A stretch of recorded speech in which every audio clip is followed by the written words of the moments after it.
Hello students, online Urdu पाठशाला में आप सभी का स्वागत है। आज हम उष्णकटिबंधीय चक्रवात अम्फान के बारे में पढ़ेंगे। इसका कल भी हमने इसके बारे में वीडियो पढ़ी थी, तो उसके जो है इस चक्रवात के बारे में जो जानकारियाँ थी उसके बारे में हमने पढ़ा था। आज हम पढ़ेंगे कि चक्रवातों का नाम कैसे दिया जाता है और इनकी कितने देश हैं उस संगठन में और कौन उनको रेगुलेट करता है, तो इस पे हम चर्चा करेंगे। तो चलिए सीधे चलते हैं पहली स्लाइड पे। और जैसा कि आप देख रहे हैं, सबसे पहले ऊपर हमारा टाइटल है कि उष्णकटिबंधीय चक्रवात अम्फान। तो अम्फान, जिसे उम्फन भी कहा जाता है, का अर्थ है आकाश। यानी ये जो नाम दिया गया है इसका अर्थ क्या होता है? आकाश। और यह नाम 2004 में थाईलैंड द्वारा दिया गया था। अब ये इसमें समझने वाली बात है कि 2004 में ही एक संगठन बना था 8 देशों का। कितने देशों का? 8 देशों का, जिसमें भारत भी एक मेंबर था। तो इन 8 देशों ने मिल के 8 नाम सुझाए थे। कब? 2004 में। तो 8 देशों ने मिलके कितने नाम सुझाए थे? 8। टोटल नाम कितने हो गए? 64। तो वो 64 नाम थे जो हम पीछे अभी देखेंगे अगली स्लाइड में। उन नामों में क्या था कि 64 नाम 2020 तक दिए गए थे। तो अम्फान जो है उन नामों में से अंतिम नाम है। इसके बाद अगर कोई चक्रवात आता है तो अभी अप्रैल में नई लिस्ट आई है और उसके हिसाब से उसका नाम रखा जाएगा। अब हम आगे थोड़ा पढ़ लेते हैं कि उष्णकटिबंधीय चक्रवात क्या होते हैं। तो उष्णकटिबंधीय चक्रवात ऐसे चक्रवात होते हैं जो उष्णकटिबंधीय क्षेत्र में आते हैं। अब उष्णकटिबंधीय क्षेत्र क्या होता है? तो कर्क रेखा और मकर रेखा के बीच का जो क्षेत्र होता है उसे उष्णकटिबंध कहते हैं। जैसे ये हमारी पृथ्वी हो गई, ये हो गया विषुवत, ये मकर रेखा और ये कर्क रेखा। तो इसके बीच की ये इतनी जो क्षेत्र है ये उष्णकटिबंधीय क्षेत्र कहलाता है। तो इस क्षेत्र में जितने भी चक्रवात आते हैं उन्हें उष्णकटिबंधीय चक्रवात कहा जाता है। अब इनका नामकरण, तो नामकरण कैसे होता है? WMO यानी इसका जो है वर्ल्ड मेट्रोलॉजिकल ऑर्गेनाइजेशन, विश्व मौसम विज्ञान संगठन जो है ये UN के अंतर्गत ही कार्य करता है वो। और ESCAP, economic social council for Asia Pacific, ये समूह हैं जो मिलकर के जो हिंद महासागर वाला क्षेत्र है इस पे नामों को डिसाइड करते हैं, ये निर्णय लेते हैं। तो अम्फान की जो वर्तमान सूची का अंतिम नाम है, जैसा कि हमने बता दिया था, इसके पहले एक भारत में सूचा तूफान आया था भारत बांग्लादेश में, उसका नाम फानी था और फानी का अर्थ होता था सांप। अब ये 8 देश कौन कौन से हैं उस पर ज़रा हम चलते हैं।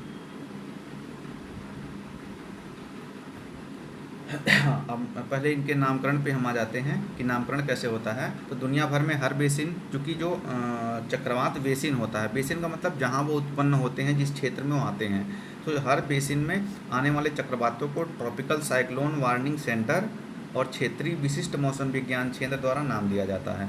यानी कि जिस क्षेत्र में आएगा वो चक्रवात, वहाँ का जो क्षेत्रीय मौसम विज्ञान केंद्र है और ट्रॉपिकल साइक्लोन वार्निंग सेंटर है, दोनों मिलकर उसका नाम देते हैं। तो अभी दुनिया में जो है 6 RMS क्षेत्रीय विशिष्ट मौसम विज्ञान केंद्र, ये 6 हैं, और 5 TCWC यानी कि ट्रॉपिकल साइक्लोन वार्निंग सेंटर हैं। अब IMD यानी भारत का जो इंडियाज मेट्रोलॉजिकल डिपार्टमेंट है, मानक प्रक्रिया का पालन करते हुए बंगाल की खाड़ी और अरब सागर सहित उत्तर भारतीय महासागर में विकसित होने वाले चक्रवातों को नाम देता है। ये जो भारतीय मौसम विज्ञान केंद्र है वो नाम देता है कहाँ के क्षेत्रों में? बंगाल की खाड़ी, अरब सागर और हिंद महासागर का जो क्षेत्र है उसके लिए। अब क्या करता है कि इसके अलावा ये जो संगठन है भारत का, ये जो 12 उसमें 13 देश हैं, तो 13 में से 12 अन्य देशों को तूफान आने के समय समय पर उनको सलाह भी जारी करता है, क्या करना चाहिए, उससे रिलेटेड उनको जो है सूचनाएं उपलब्ध कराता है। क्योंकि जो भारत की स्थिति है वो हिंद महासागर के बीचों बीच है।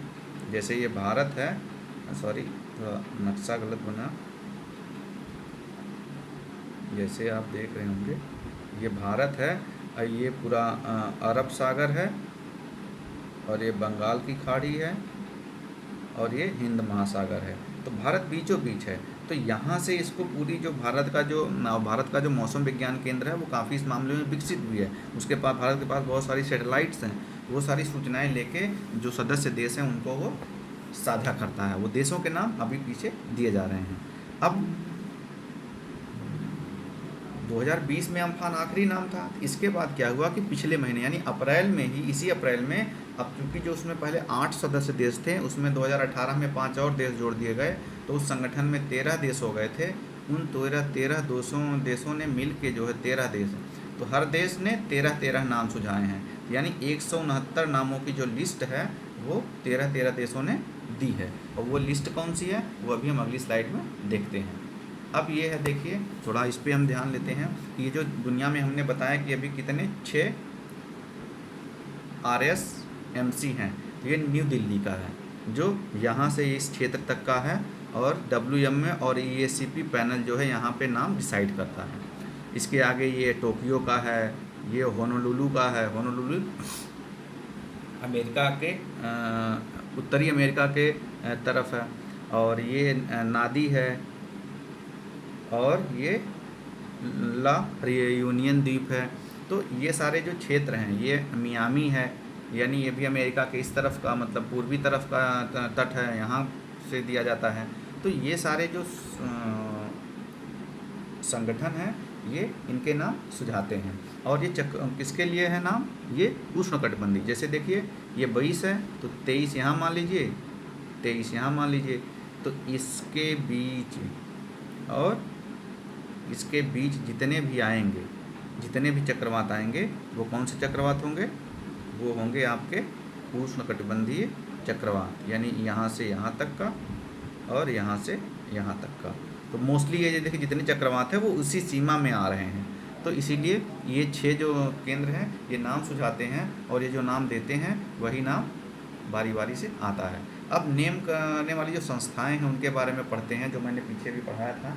तो क्या था कि 2000 में जो है वर्ल्ड मेट्रोलॉजिकल ऑर्गेनाइजेशन और जो ESCAP है, इसने मिलकर ये एक समझौता करना चाहा देशों को बुला के कि हम क्यों ना ऐसा कुछ एक पैटर्न निकाले जिससे देशों का नाम जो है हर देश नाम सुझाएं, या कुछ ऐसा समझौता हो, या हमारे बीच एक ऐसी सहमति बने कि नाम ऐसे सुझाए जाएं जिनको याद करने में आसानी हो। नॉर्मली कोई भी नाम आता था तो उसकी जगह या उस पर कुछ नाम दे दिया जाता था, तो कई बार नामों को याद करना बहुत मुश्किल हो जाता था, या नामों में बहुत सारी कन्फ्यूजन आ जाता था कि हर देश अपने हिसाब से कोई नाम रख रहा है, तो उसको उससे हानि कितनी हो रही है, हर देश के लिए बहुत परेशानी होती थी। तो ये हुआ कि हम क्यों ना एक ऐसा नाम डिसाइड कर दे हर क्षेत्र के लिए कि यही जो नाम होगा वो पूरी दुनिया में यूज होगा और सारे देश यूज करेंगे। तो इस हिसाब से 2004 में एक समझौता हुआ, सहमति बनी 8 देशों के बीच। वो 8 देश कौन कौन से थे? वो 8 देश थे Bangladesh, India, Maldives, Myanmar, Oman, Pakistan, Sri Lanka और थाईलैंड। शुरुआत में 8 देश थे जो 2004 में बना, और इन 8 देशों ने मिल के 8 × 8 64 नाम दिए थे, जिनमें से अम्फान जो गया था वो आखिरी नाम था। और इनका नाम ऐसा नहीं कि एक ही देश के सारे नाम, ये अल्फ़ाबेटिकल आर्डर में आते थे, यानी ए से शुरू होते थे देश। तो सबसे पहले बांग्लादेश है, फिर इंडिया था, फिर ऐसे करके नाम इनके शुरू होते थे। और पहले बांग्लादेश का नाम रखा जाएगा, फिर इंडिया का नाम रखा जाएगा, फिर उसके बाद जो आएगा नाम रखा जाएगा। और 8 लिस्ट होती थी, 8 लिस्ट में तो पहली लिस्ट का 8 के नाम आ गए, फिर दूसरी के 8 के नाम, तो ऐसे इनका नामकरण किया जाता था। आगे देखते हैं। अब अभी में जो है 2018 में क्या हुआ, इसमें 5 देश और जुड़ गए। ये 5 देश कौन कौन से जुड़े? देखिए ईरान जुड़ा, कतर जुड़ा, सऊदी अरब जुड़ा, यूनाइटेड स्टेट और यमन। ये दोनों देश जो हैं अब 2008 तक आते आते ये सारे देश जो हैं जुड़ गए 18 में, और अभी इनकी संख्या कितनी है? 13। अब ये जो 13 हैं, अब इन 13 देश को जो मॉनिटर करता है RSMC tropical cyclone new Delhi, यानी जो भारत का जो क्षेत्र में पूरे क्षेत्र का जो सबका वो रेगुलेट करता है, यानी नियंत्रित करता है, सबको सूचनाएं देता है, नामों की सूची तैयार करता है सबसे लेके, वो भारत का जो RMC भारत नई दिल्ली में स्थित है वो करता है। इतना ध्यान रखें। आगे हम ये देखते हैं कि जो 8 देशों ने सूची रखी थी उसमें सबसे आखिरी नाम क्या था? अम्फान, यानी ये आखिरी सबसे नाम था।